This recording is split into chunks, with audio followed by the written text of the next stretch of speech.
Olá, sou o professor André Brock e com esse vídeo eu inicio a postagem de uma série de vídeos referentes às dúvidas que são enviadas da tutoria da disciplina de Cálculo Diferencial Integral 1. Alguns vídeos já estão postados, não de dúvidas, mas voltados aos temas da disciplina. E agora eu começo com a postagem dessas dúvidas. E a primeira delas diz respeito ao cálculo de um limite, o limite da função f de x quando o x tende a zero. Tá? Só que a minha f de x ela tem múltiplos comportamentos aqui, conforme o valor do x. Né? Para x menor que zero, ela tem um comportamento de uma função de primeiro grau. Para x igual a zero, o valor é constante. Tá? E é um ponto, porque é só um valor de x, e para x maior que zero, um comportamento de uma função exponencial. Perfeito? Bom, como que eu posso calcular esse limite? Geralmente, quando você vai calcular o limite de uma função f, para o x tendendo a um dado valor, se você substituir esse valor do x ali na função e conseguir calcular, né, você fala, o limite é esse, se a função for contínua nesse ponto. Né? Essa é a questão. Isso é o mesmo que dizer, né, que esse limite da f de x ele vai existir, se e somente se, isso daqui existe, esse limite, se e somente se o limite da f de x, essa função f de x, para x tendendo a zero pela direita, for igual ao limite dessa função f de x com x tendendo a zero pela esquerda. Tá? Então tem que dar o mesmo resultado por um lado e pelo outro. Bom, vamos lá, vamos analisar isso. Eu tenho aqui, eu posso definir aqui um intervalo x menor que zero, outro aqui, e aqui um ponto, né? Exatamente na transição desses intervalos. Então, por exemplo, o que eu percebo aqui, para x menor que zero, a função f de x é 2x mais 1, uma função de primeiro grau, uma reta. Eu sei que se o x for igual a zero, mas aqui eu vou considerar a minha função y, né? Vou colocar aqui um y, igual a 2x mais 1. Se você considerar esse tipo de função, por exemplo, quando o x for igual a zero, né, o valor do y vai ser 2 vezes 0 mais 1. 2 que multiplica 0 mais 1, ou seja, o y vai dar 1. Tá? Isso nos leva ao ponto 0,1. Bom, acontece que quando o x for igual a zero, a f de x é 5. Né? Ela não segue essa lei de formação. Mas eu posso localizar esse ponto, olha aqui, x igual a zero, aqui nós temos o eixo x, né?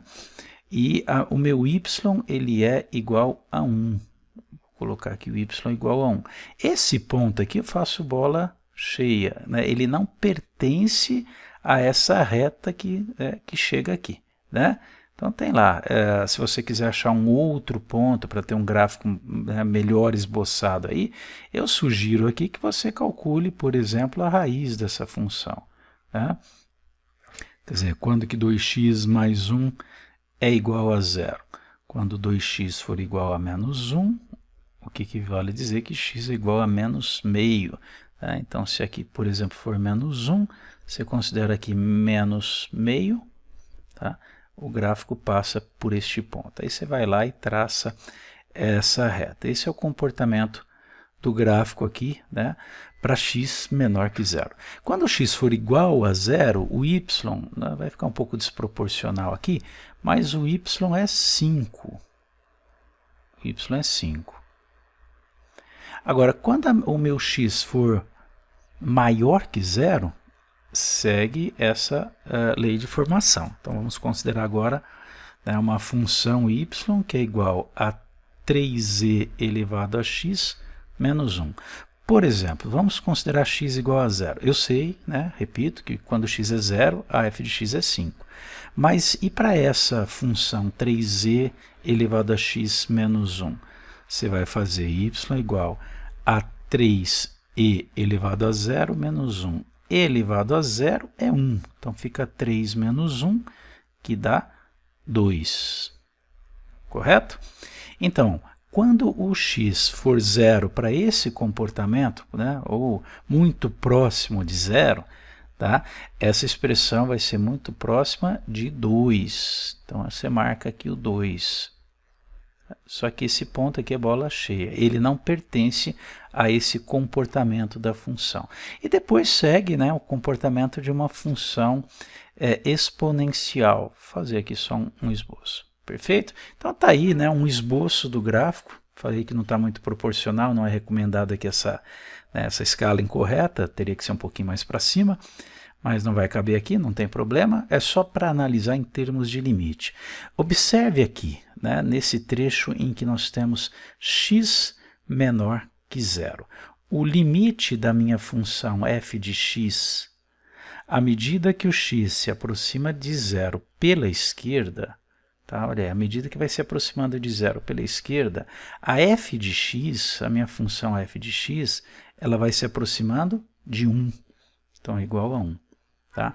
Agora, para esse lado em que x é maior que zero, né, o limite da minha f de x, com x se aproximando de zero pela direita, à medida que o x vai se aproximando de zero aqui por valores maiores que zero, você percebe que a função f, nesse caso, ela se aproxima de 2. Então, esse limite é 2. Correto?